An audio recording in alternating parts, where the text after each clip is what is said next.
Vaccination makes some people uneasy, and it's not just the needle. The alarming claims we've all heard about the dangers of vaccines can make vaccination seem like a big risk to take. But humans' perception of what's risky is notoriously unreliable. We tend to underestimate the risks of everyday hazards and worry too much about suffering some highly unlikely misfortune. In fact, 9% of Americans fear zombies, which don't even exist. So it's not hard to see how lots of scary talk around vaccines can be paralyzing.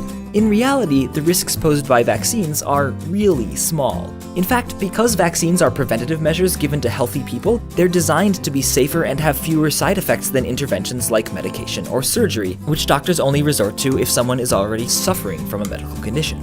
After chemotherapy, for example, nasty reactions are almost universal, and 1 of every 2 men who use Viagra experience at least one side effect. Yet the most common side effect of the measles, mumps, and rubella vaccine, a harmless low-grade fever, occurs in just 1 out of every 6 recipients. Less than 1 in 20 get a minor rash, and super serious reactions are super rare. Less than 1 out of every million recipients suffers a major allergic reaction. In fact, during your lifetime, you're about 3 times more likely to be killed by an errant firework, and 80 times more likely to be struck by lightning, than to have a severe reaction to the MMR vaccine.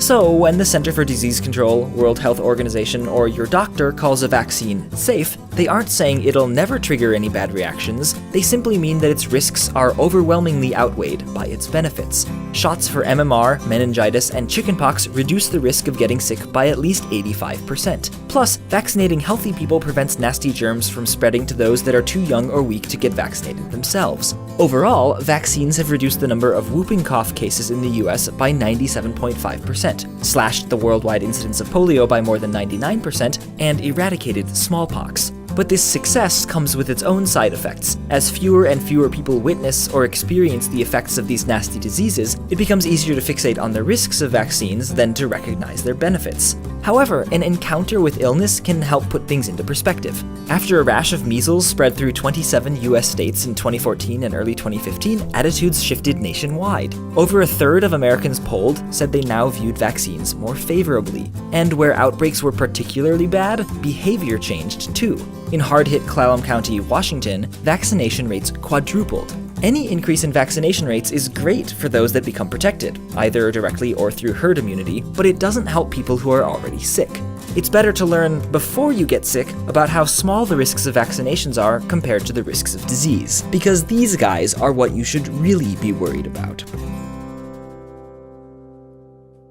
Hey, Henry here. I'd like to thank lynda.com for supporting this video. Lynda.com, as you may have heard, is an online learning website with over 3,000 video courses where you can learn and improve your business, technology, and creative skills. Actually, it's not just a website, they have mobile apps so you can learn on the go, too. If you'd like to try out lynda.com yourself, head to lynda.com/earth for a free 10-day trial with access to all of lynda.com's courses, like their videos about using Wacom tablets with Adobe Photoshop, which is how we illustrate our videos here at Minute Earth. Again, that's lynda.com/earth for a free trial and to let them know you came from our show.